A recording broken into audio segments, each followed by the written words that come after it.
Welcome back to episode 8 of the Lincolnshire Freemason Podcast Show with your presenters, the wonderful Simon Noden and myself, Watkin. We're both brethren from the province of Lincolnshire. Every episode we have a different person from Lincolnshire to chat about. And today we are with royalty, Simon, isn't it? Royalty. Oh, definitely. I've been waiting for this interview for a long time. Ladies and gentlemen, we're joined by the past Provincial Director of Ceremonies, and we all know the DC runs the show at the lodge, by Noel Fisher. Thanks for joining us today, Noel.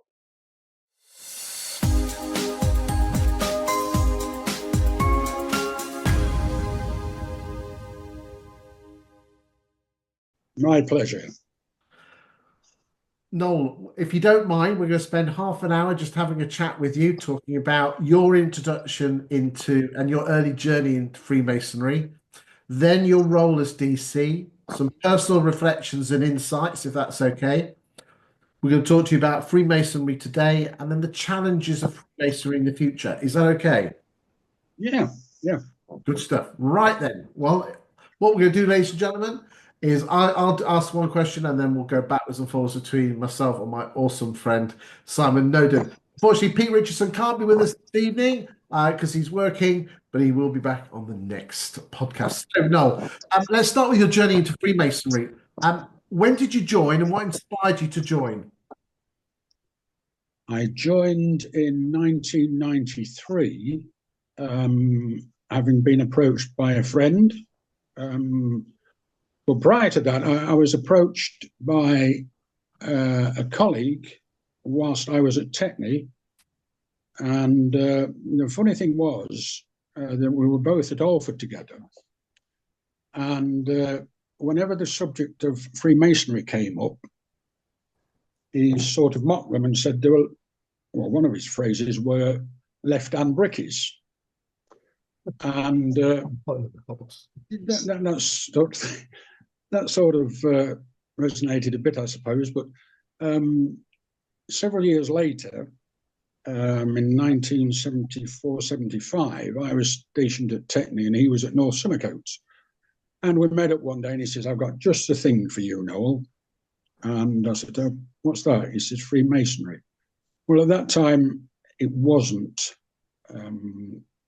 compatible with the police service. And I was newly married anyway. And money was a bit short, and it was we were poor policemen then because we didn't get a lot of money until Maggie Thatcher gave it to us, and it was prior to that, so I sort of brushed it off. And then later on in 93, I had a good friend again approached me and said, "I've got just a thing for you," and we talked about it, and I said, "Yeah, okay." So I joined a lodge at Sleaford. Were you not worried?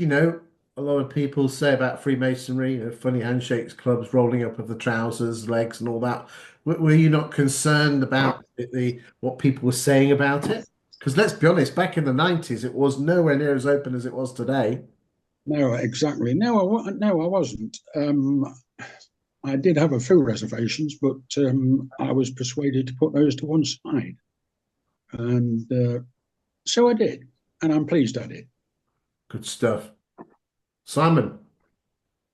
No, as I said earlier, I've been really looking forward to this interview. I know you and I have spoken about this on various occasions, and we're finally here now. So, Freemasonry, rituals are really, the cornerstone of Freemasonry, really big part of it. What do you think drew you to the ritual side of Freemasonry, and why do you think it's important as part of Freemasonry? Why do I think it's important? Well, the language of it is to start with, because there are certain aspects of it where the actual wording brings more home to you than anything else. It's a good Victorian language, very descriptive. And that's what I like about it. And I've always been told that ritual is sacrosanct. You can't alter the ritual. And I'm a big one for that. You can't alter it. There are, I know, several versions of the ritual throughout the country, all approved by the United Grand Lodge of England.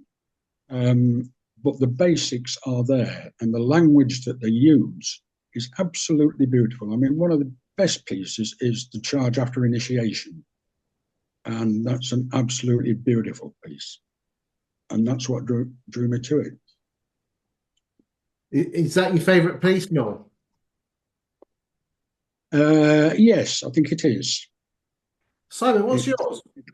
It encapsulates everything, doesn't it? I really like Walk in Charge. That's one of my favourite ones. Yes, yeah. It's a lovely piece. It is a really nice piece. If you go to the Past Masters Lodge or the Bicentennial one, when he said there's lots of different versions of ritual, you're going to see it there that night because they come from all over the province and they come with all what they do in their lodge. So sometimes it can be a big melting pot of different bits. Yeah, I first heard it at Horncastle, and I think it was from somebody that had come up from one of the southern provinces, and it was absolutely mind-bending. Yeah, yeah. When it's done well, it's a lovely piece. Yeah. But I think with the charge after initiation, there are no secrets in that at all, and it could be given out publicly, I think, anyway. I'm Northeast Corner, but that's my nickname, so I love that. So obviously joining in 93, but you actually made Provincial Director of Ceremonies in 2016. You were the original fast track. That must have been a big moment for you. How did you feel when you were asked to be the DC, Provincial DC? Yeah, I wasn't fast tracked. I mean, I was in the chair in 2003, 2004. Yeah, but that's really good. Isn't it, Simon? You know, you've got to be good at your ritual to get made Provincial DC. No, I wasn't made Provincial DC then. I was in the chair in 2003. So my first appointment would be 2008, 2009. I'm with you. My first appointment was active ADC, and I did a year with Robert Holland. Oh. And after that year, of course, I got automatic promotion to junior deacon, past junior grand deacon. And for 2 or 3 years, I was a stand-in for the province if the regulars, ADCs, deputies couldn't get to a meeting. So I did another 2 or 3 meetings after that. And eventually I was made Provincial Deputy Grand Director of Ceremonies under David Bird. And from then on, I think I did 3 years. And I was sort of getting ready for another 2 years because the Provincial Deputy DCs do 5 years. And I'd already done 3. And I thought, another couple of years I can sit on the back benches. And then completely out of the blue, one October evening, there was a team visit to Lincoln, and Graham Ives asked me to go and have a word with him in a private room. And he said, I want you to be Provincial Grand Director of Ceremonies. How do you feel about it? And I said, pardon? And he repeated himself. And I said, well, yeah, thank you very much. And that was it. The only thing was that I had to keep that quiet from October until December when the appointment would have been made. But I can remember going back in the lodge that evening, and I sat next to David Bird. And during a lull, I said, he's just asked me to be Provincial Grand Director of Ceremonies. And he said, don't say anything. That was it. Good old David. And then, of course, when Graham stood down and David took over, he had a word with me. And David Wheeler said, would you continue being my Director of Ceremonies? I said, yes, but are you into succession management? He says, why? What do you mean? And I said, well, I will be your DC for as long as you want me to be. But bear in mind, if I stop with you for your tenure of 10 years, I shall be 80. And I don't think that's on. And he said, well, you've got the job for as long as you want it. When you've had enough, let me know and give me some options. And that's exactly what I did. Good stuff. Good stuff. And that leads us nicely to the next question. So, yeah, passing on the baton, passing on the wand, however you want to word it. So, Andy Am, who's your successor now, we did ask him a very similar question, and we asked him, like, that night when you actually told him that, what a word were you, like he said to you, and he went home that night and said to his wife, like, what was your night at lodge like? And he went, well, I've got a story for you.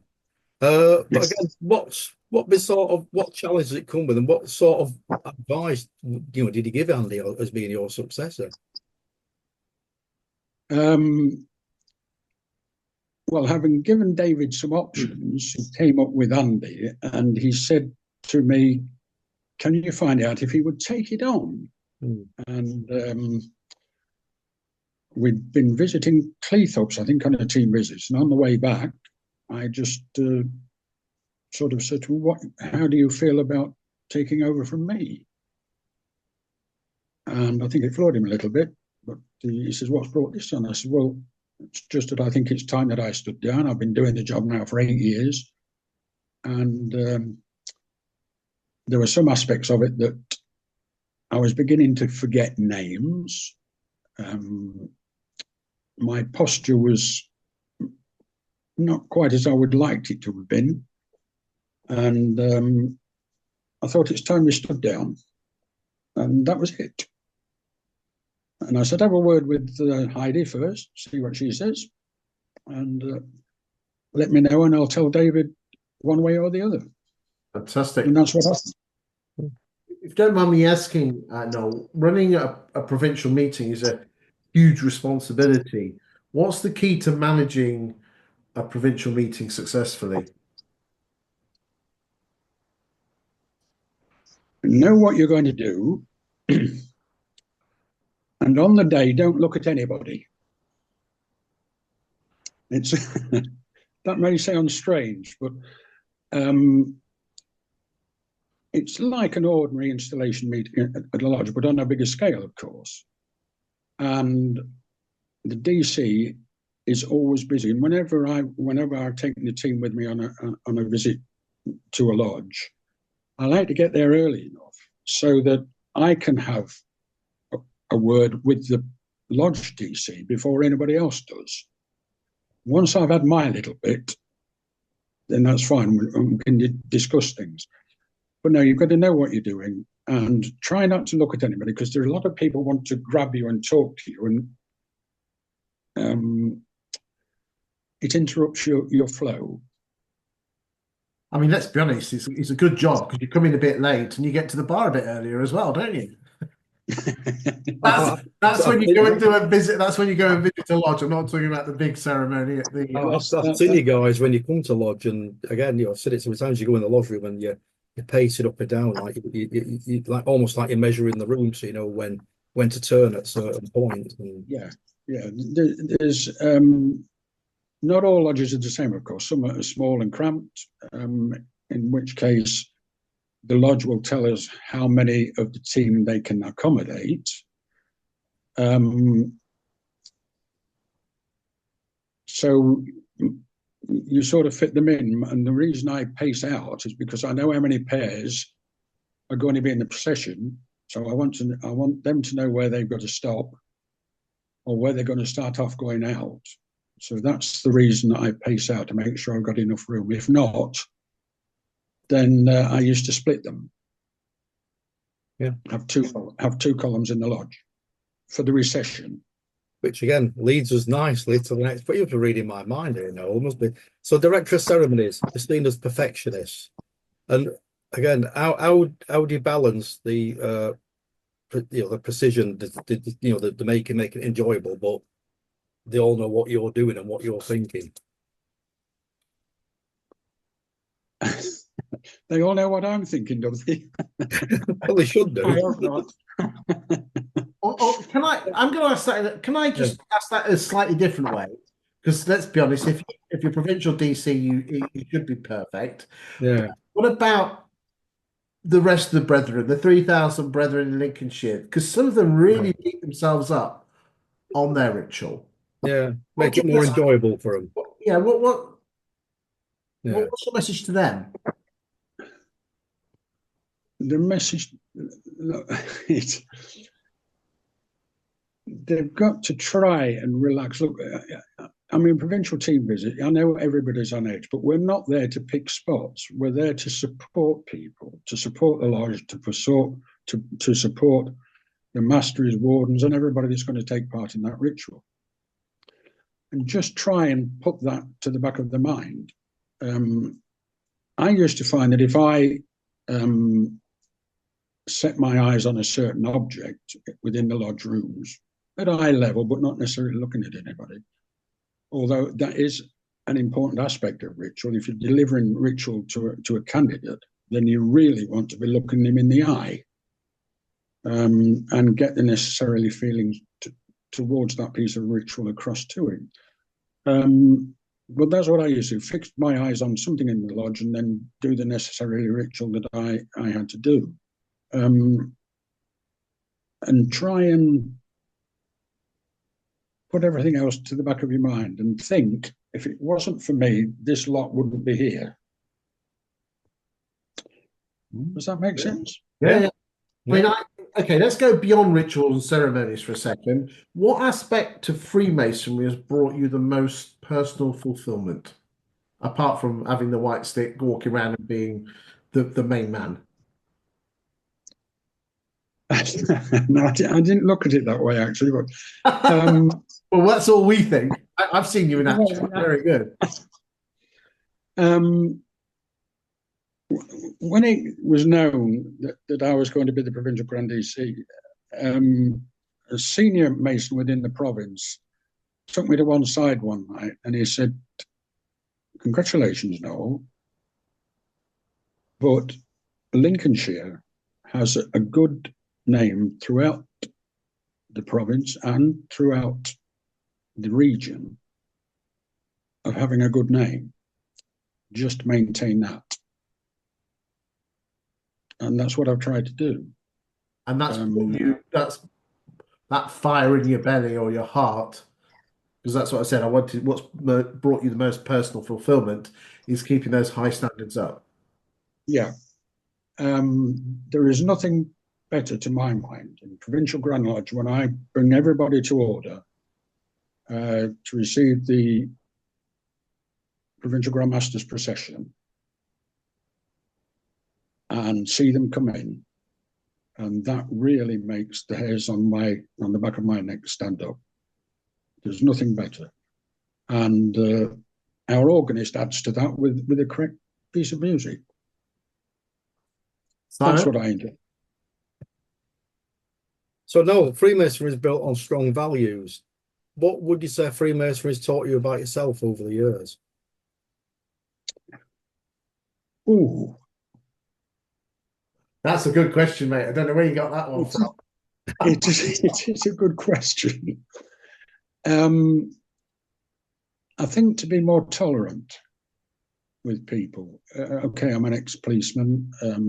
There were occasions when I had to be really assertive and put feelings to one side. But no, I think that's it.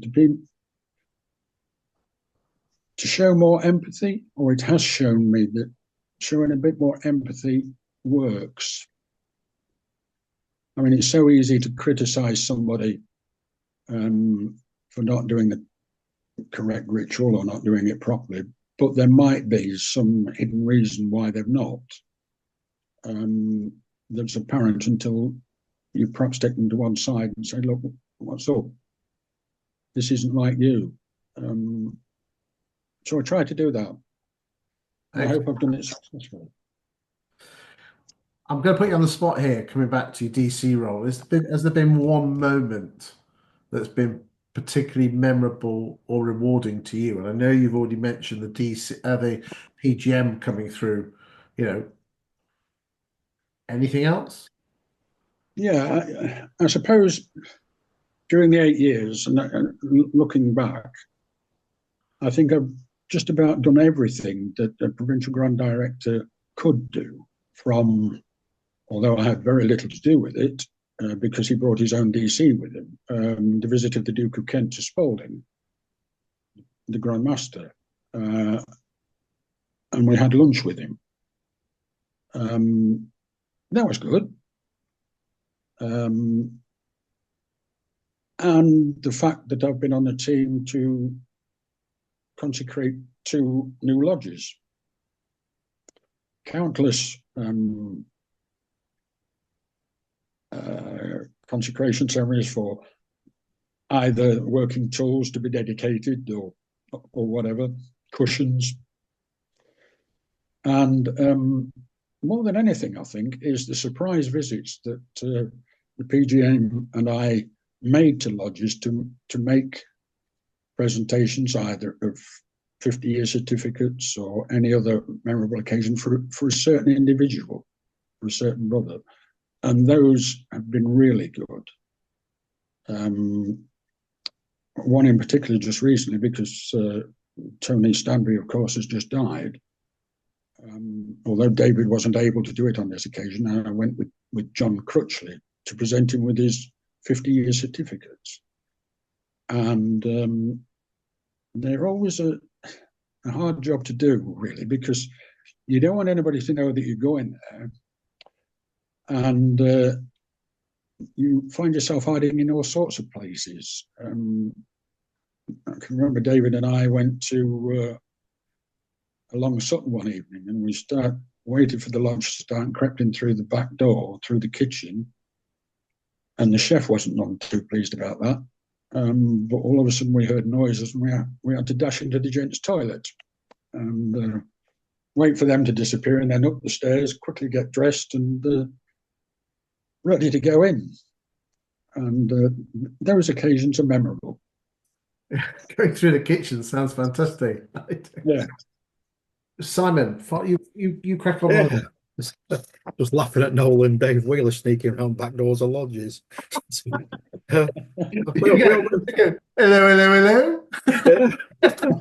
What have we here? Yeah. So we often talk about the role, but again, let's talk about the man behind it. Outside Freemasonry, what are your sort of passions and hobbies beyond Freemasonry? Actually, Freemasonry has kept me pretty busy. I do as I'm told in the garden, because Mrs. Fisher doesn't like me in there too much. And but I do cut the lawns. I don't leave her to do that. I do cut the lawns. It's nice, when you get that engine going and you can't hear a word. And I'd like to move on and talk about the younger brethren, if you don't mind me saying.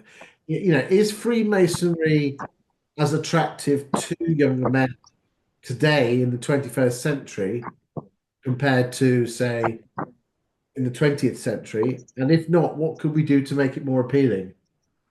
I'm just asking you there as a fellow brother. Yeah.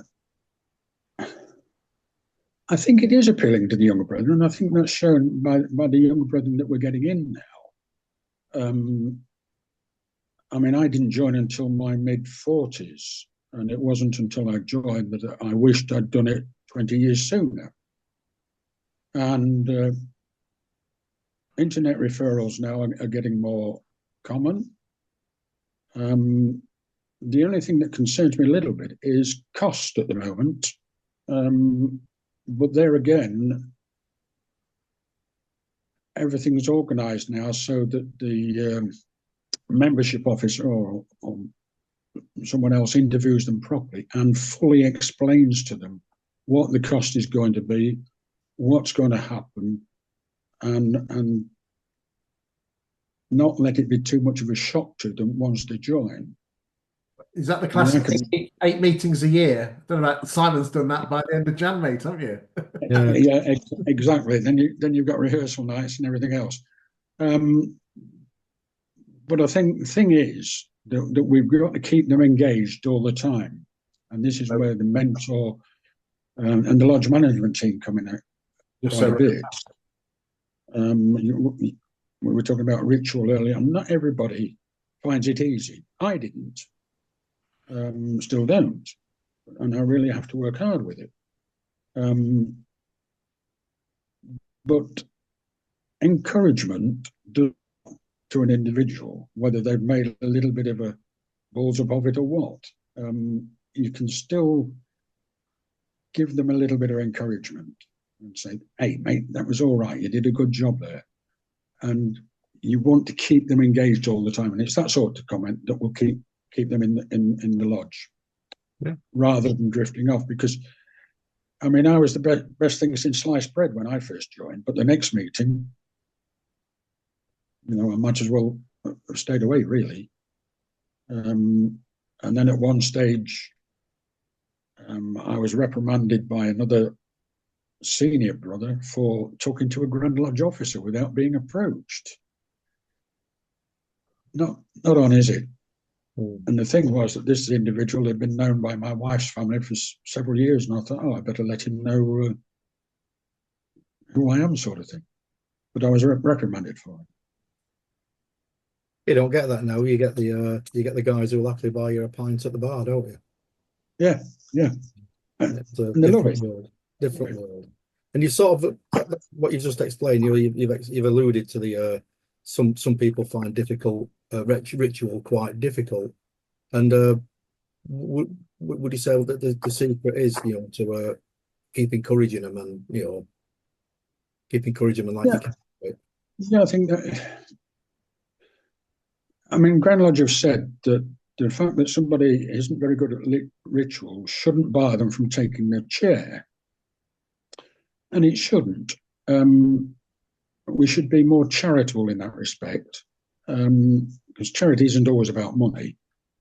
And we should encourage them to, if they can't do it, fine.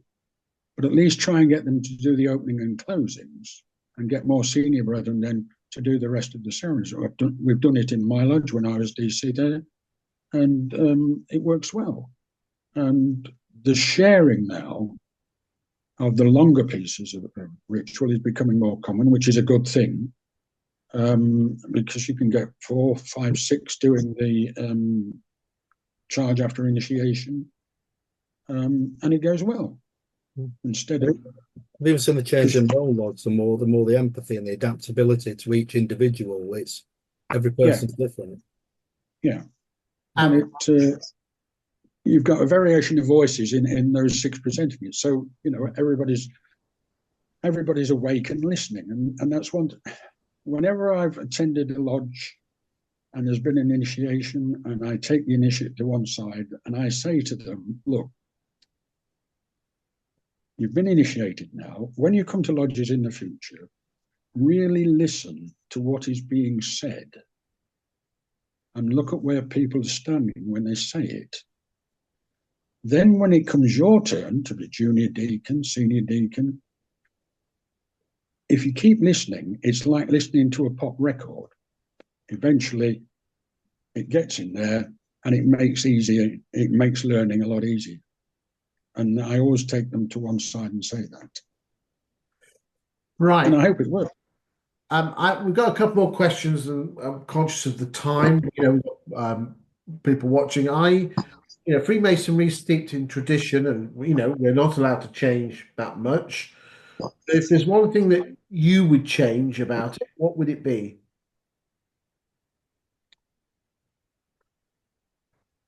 I should need some serious thought with that.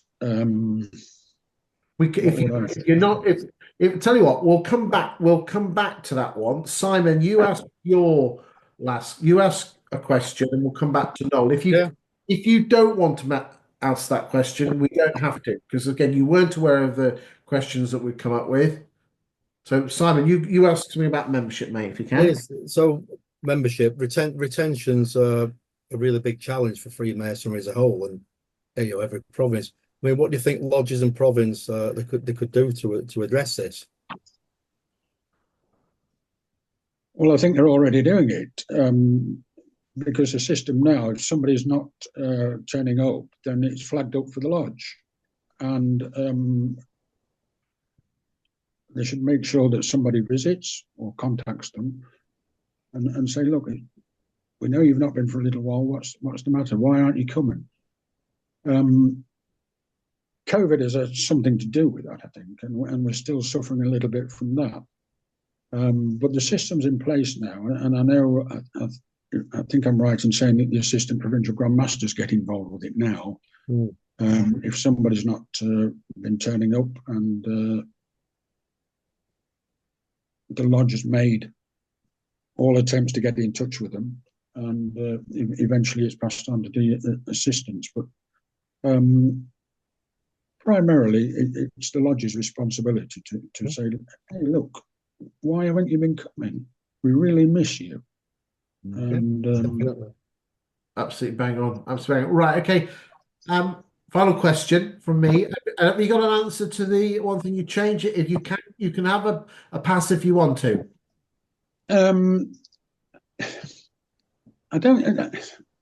I would like to see more publicity with what we're doing, but I speak to Stuart, and he says, but the media aren't interested. We're too insular for them. Well, I don't think we are now, and we ought to be pushing that. And I think it's down to us individually. If the media is not going to do it ourselves and tell people what we're doing. I mean, at one stage, it really was a secret what Freemasonry does. It's not any longer. It's not a secret that, although it is to some people still, that Freemasonry is second in line next to the National Lottery in giving money away. So, we've got to shout it. We've got to tell that people are interested in. Okay, right. My final question before we go is this: what do you see as the biggest challenge that Freemasonry will face in the next couple of decades?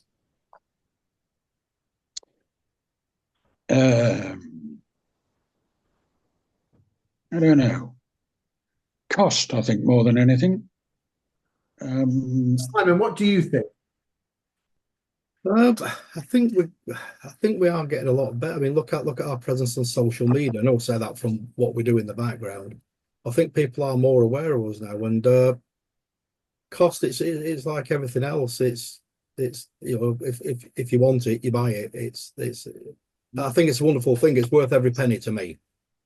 Yeah, absolutely. Yeah, I think it's time. It's time more than money, and basically, someone's going to make a choice. And we've got to make it attractive. I do think that people joining 5, 6 side degrees or side orders, that might not be as prevalent going forward. But then, no, you'll know this. I know, Simon, you're in. You do tend to join those as you get a little bit older, don't you? When you're not working so much. I mean, I haven't joined Royal Arch yet. I will do when I go through the chair. Yeah. It's again, everyone has different.